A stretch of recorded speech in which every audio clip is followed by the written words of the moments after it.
নমস্কার বন্ধুরা, Bengali food রান্না করে আজকে আমি একটা রান্না করছি, সেটা সজনে শাক ভাজা।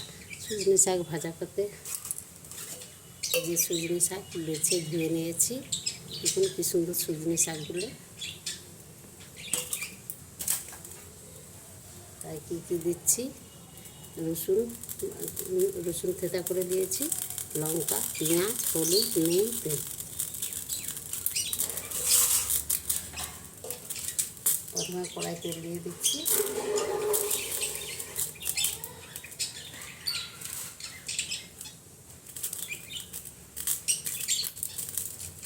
লঙ্কা দিয়ে দিচ্ছি, আর আমি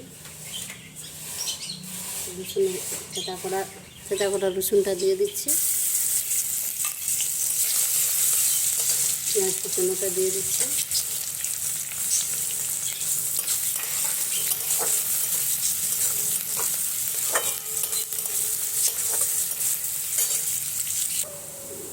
ভাজা হয়ে গেছে, এবার শাকটা দিয়ে দিচ্ছি।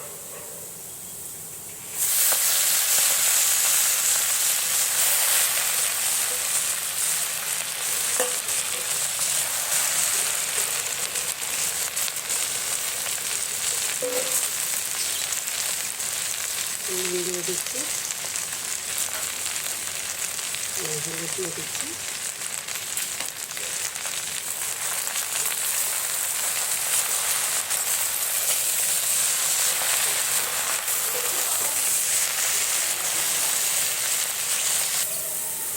এভাবে ভাজবেন, আমি যেভাবে ভাজলাম এভাবে শাকটা ভাজবেন। সজনে শাক ভাজা করবেন, করে দেখবেন, খেয়ে দেখবেন, ভালো লাগলে বেঙ্গলি ফুড রান্না করে একটা করে লাইক দেবেন।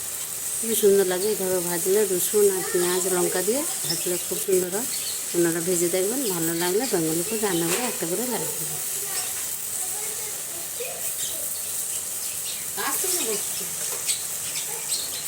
শাক ভাজা হয়ে গেল, আমি গ্যাসটা অফ করে দিচ্ছি। আপনারা এরকম সজনে শাক ভাজা করবেন, খুবই ভালো লাগবে, করে দেখবেন, ভালো লাগলে বেঙ্গলি ফুড রান্না করে একটা করে লাইক দেবেন। এভাবে লঙ্কা পেঁয়াজ এসব দিয়ে ভাজা করলে খুব সুন্দর লাগে। ভেজে খেয়ে দেখবেন, যদি ভালো লাগে বেঙ্গলি ফুড রান্না করে একটা করে লাইক দেবেন।